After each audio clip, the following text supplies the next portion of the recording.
रायगड जिल्ह्यातील पेण शहरातही स्वातंत्र्य दिनाचा अभूतपूर्व उत्साह पाहायला मिळाला। शासकीय कार्यालयांपासून ते शाळा महाविद्यालयांपर्यंत विविध ठिकाणी अत्यंत दिमाखात ध्वजारोहण आणि देशभक्तीपर कार्यक्रमांचे आयोजन करण्यात आले होते। पेण नगर परिषद कार्यालयाच्या आवारात नगराध्यक्षा प्रीतम पाटील यांच्या हस्ते मुख्य ध्वजारोहण पार पडले। शहरातील महात्मा गांधी वाचनालयातही विशेष कार्यक्रमाचे आयोजन करून स्वातंत्र्य सैनिकांच्या योगदानाला उजाळा देण्यात आला। तर पेण उपविभागीय पोलीस अधिकारी कार्यालयात डीवायएसपी जालिंदर नालकुल आणि पेण पोलीस ठाण्यात नायब तहसीलदार प्रसाद कालेकर यांच्या हस्ते राष्ट्रध्वज फडकवून शासकीय राष्ट्रवंदना देण्यात आली। यानंतर प्रांत कार्यालयात प्रांताधिकारी प्रवीण पवार यांच्या हस्ते ध्वजारोहण करण्यात आले। या प्रसंगी पेणचे आमदार रविशेठ पाटील यांची प्रमुख उपस्थिती होती।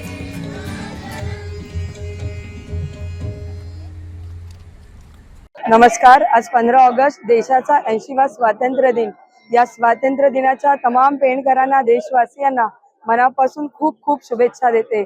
आज आपल्या देशाचा हा स्वातंत्र्य दिन साजरा करण्याचा, हा उत्सव साजरा करण्याचं भाग्य प्रत्येक भारतीयाला लाभलंय। त्याच्या मागे, या तिरंग्याच्या मागे जो गौरवशाली इतिहास आहे आणि हा तिरंगा फक्त आपली शान किंवा आपला राष्ट्रध्वज नाहीये, तर हा आपल्या भारताचा गौरव आहे।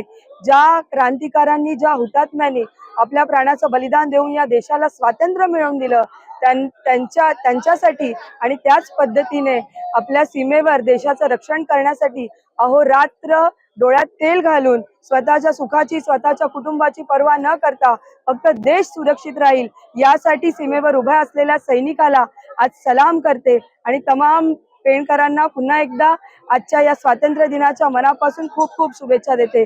भारत देश हा विविध जाती, धर्म, पंथ आणि संस्कृतींनी एकवटलेला देश आहे आणि या सगळ्या जाती, धर्मांना, संस्कृतींना एकत्र करण्याचा एक धागा म्हणजे तो आमचा तिरंगा। आणि जोपर्यंत सूर्य, चंद्र, तारे आकाशात आहेत तोपर्यंत हा भारताचा तिरंगा हा असाच उंच उंच फडकत राहो अशा सदिच्छा व्यक्त करते आणि पुन्हा एकदा शुभेच्छा देते आणि थांबते। धन्यवाद। सर्व पेण तालुक्यातील जनतेला शुभेच्छा देतो। स्वातंत्र्यामुळे आपल्याला या ठिकाणी जी काय प्रगती झालेली ती स्वातंत्र्यामुळे झालेली आहे आणि स्वातंत्र्य सैनिकांच्या बलिदानामुळे आपल्याला हे सगळं वैभव प्राप्त झालेलं आहे। त्याच्यामुळे त्यांना सुद्धा या ठिकाणी मी विनम्र अभिवादन करतो आणि सर्व नागरिकांना शुभेच्छा देतो।